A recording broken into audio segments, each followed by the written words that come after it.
እንደሚመስላችሁ ታውቃላችሁ። እኔ ግን አንደኛ ሳልፈልግ ነው የምትወስዱኝ። ሲቀጥል ልጄ ናፍቀኛል። የልጅ አባት ነኝ። እኛ መች ካድን ታዲያ ልጅ አባት መሆን እኮ እኛ ሽረናል ያልተው ነው እኮ። አብርሃም ግን እንደዚህ የሚያስብ ሌላ ጓደኛ አለ?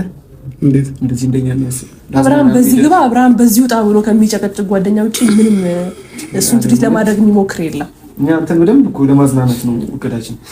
በቃ አለ የሚባልም እነ ፈረንጁ ሚሪንዳ ይዘው የሚመጡ ምናምን ልጁን አይፈልገውም። ይፈልገዋል አይደል? ልጁ እንዴት ነው አይፈልገውም? ለልጁ አባት ለመሆን ይሞክር። አትሊስት በትንሹም ቢሆን አራያ ለመሆን ይሞክር። እንዴት ነው ግን አራያ መሆን የሚቻለው? እንደዚህ እየተሆነ አላውቅም። እሱን ግን ደግሞ ራሱን ቆም ብሎ ለማየት ይሞክር። ነገ እኮ ይሄ ልጅ ያየዋል።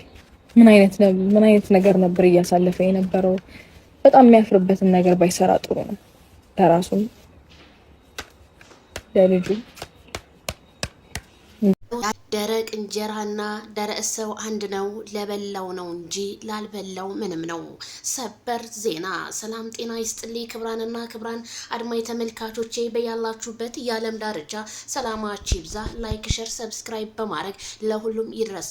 ሌሊቱን ማነጋገሪያ የሆነው ቪዲዮአቸው የሩታና የአብርሃም ነገር አሁንም እንደቀጠለ ነው። አብርሃም ያረፈበት ቦታ የት ነው? አብርሃምስ ወዴት አገር ነው የበረረው? አብርሃም ያችን ሻንጣውን ይዞ እንደሄደ ነው።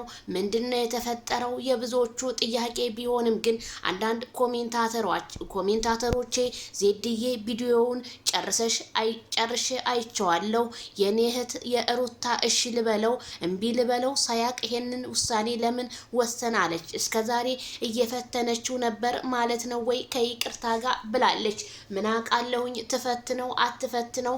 እኛ እንደምናውቀው ቪዲዮ ላይ ጠበቅ ብላ አልፈልግም ከህይወቴ ውጣልኝ፣ የፈለከውን ነገር መስራት የፈለከውን ነገር ማድረግ ትችላለህ፣ እኔም ልጄን ላሳድግበት ስትል ነበር ሰሞኑን በኢንስታግራም ፔጇ ላይና በቲክቶክ ላይ እንዲሁም በሶሻል ሚዲያ ስትናገርና እንዲሁም አንዳንድ ነገሮችን ስትፖስት አይተን እኛም ሩታ ቆርጣለች ህይወት እንግዲህ በአዲስ ህይወት ትቀጥላለች ስንል እነ ትክክልም አዎ ሩታዬ አብርሃም አይሆንሽም ሲሏት እየደወሉና የተለያዩ ኮሜንቶችን ሲኮምቱላት እሷም እውነት መስሏት ያንን ተከትላ ነበረ። ዛሬ ግን ሩታ አብርሃም ቁርጥ ብሎ ደብዳቤውን ሲልክላት ሩታ ግን ማመን አልቻለችም። ያ ደብዳቤው ግን ምን ይሆን እንዴት ይሆን ሳይነበብ መቅረቱ እኔም ሌሊቱን ሲከነክነኝ ነው ያደረው ማለት ነው። ስለዚህ ሩታ እንደ ሴትነቷ አዎ ታሳዝናለች። ግን ቢሆንም አብርሃም የሚሰራቸው ነገሮች በጊዜው ትክክል ባይሆንም ግን ሩታ አብርሃምን ወደ ራሱ እንዲመለስ ማድረግ ትችል ነበረ። ሩታ ግን ያንን ነገር ሳይሆን በቃ እልክ ነገር ይዟት ስትጓተት ነበር ያየናት። ስለዚህ አሁንም ቢሆን ሩታዬ ነገሮቹ ሁሉ አረፈዱም። ይሄንን ትዳራችሁን ማስተካከል ትችላላችሁ። ለኦዲየንስ ክብር ስትሉ ነውኔ የምለው ማለት ነው። ምክንያቱም አንድ ሰው ጥፋት ኖሮት ጥፋቱን ይሄ ጥፋት ነው ሲባል ሲመከር ያ ጥፋቴ አይደለም ብሎ ሌላ ውስጥ የሚገባ ከሆነ ከባድ ነው። ሩታ እንዴት ልጁን እንኳን መጥቶ እንዴት አላየም? እንዴት በዚህ ልክ እንዴት ሊወስን ቻለ? ይሄ ውሳኔው ግን ትክክል አይደለም ስትል ትናንትና በእዩ ኢንተርቴይንመንት ቪዲዮ ላይ የተናገረችው ለታሪክ ይቀመጥ እላለሁኝ። እንዲሁም አቶ አብርሃምና አቶ ሄርሜላ እኔ ሄርሜላ ይሄው ጧት ማታ እንደሳመችው ነው ዜድዬ በትናንትናው ቪዲዮ ሳመችው ወይ ለምትሉኝ አዎ ይሄው በደንብ ግጥምጥም አድርጋ ነው የሳመችው ማለት ነው። ግን እኔ በጣም የገረመኝ የሷ መሳም ሳይሆን የአቤል ፈገግታ ግን በጣም ይለያል። ሰውነቱ ሁላ ነው እየሳቀው ስላችሁ ግን ለምን አቤል ከሩታ አብርሃም እንድርቅ ትፈልጋለህ ማለት ነው? አብረህ በልተህ አብረህ ጠጥተህ አቤላዬ ግን ሩታ መከታ መሆን ነበር ያለብህ። ከነ ትክክል አፍ መቼም ጧት ማታ ይጠብቅህ ነው የምለው። አቤላዬ ይሄንን ነገር ብታስተካክል እንደኔ መልካም ይመስለኛል። አንድ ባልና ሚስትን ማቀራረብ ጥሩ ትልቅ ደስታ ይፈጥራል። አንድ ባልና ሚስትን ደግሞ ማራራቅ ደግሞ በጣም ከባድ ነው እላለሁኝ። ስለዚህ አብርሃም ታደሰ በተናገረው ላይ እኔ ልጄ ይናፍቀኛል እንዴት አድርጌ ልሄድ ነው እያለ አስገድደውት እንደሆነ ቪዲዮውን ቆርጬ አስገብቼ ይላችኋለሁ።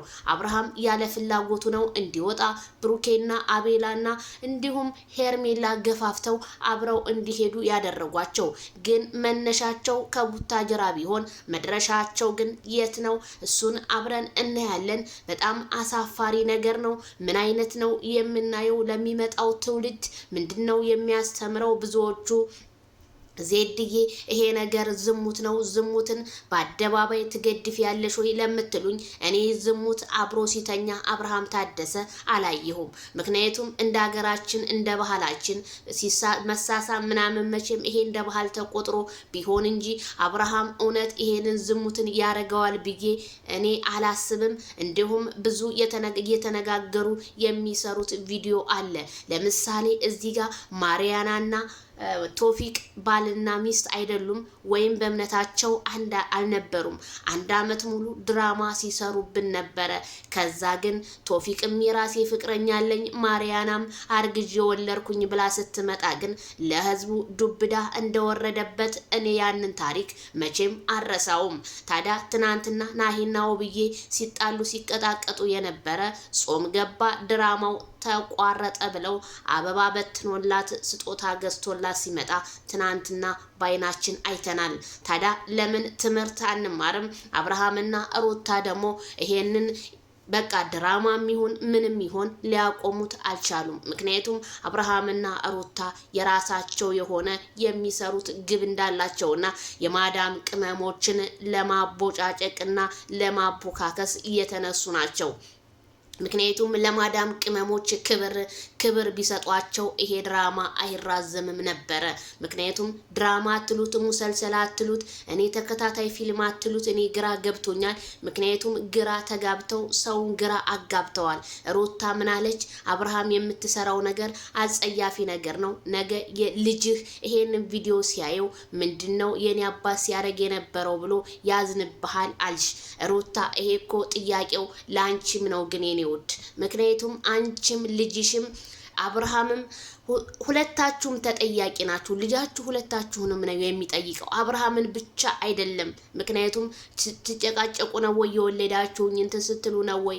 ምክንያቱም እናንተ ወደ መልካም ነገር ያሰባችሁት ነገሩ ወደ ምር እንዳያስብባችሁ የብዙዎቹ ሀሳብ ነው። ለምን ይሄንን ነገር አይቆርጡትም?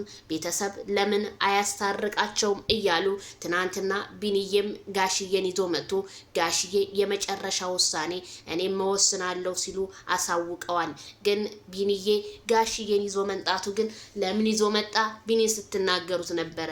ቢኒኮ የተናገረው ነገርም ጋሽዬ ይዞ የመጣውም ትክክል ነው። ምን ያደርግ ትለሰው ሲገባበት ሁሉም ነገር ያምራል፣ ሁሉም ነገር ይጣፍጣል ብሎ ነው።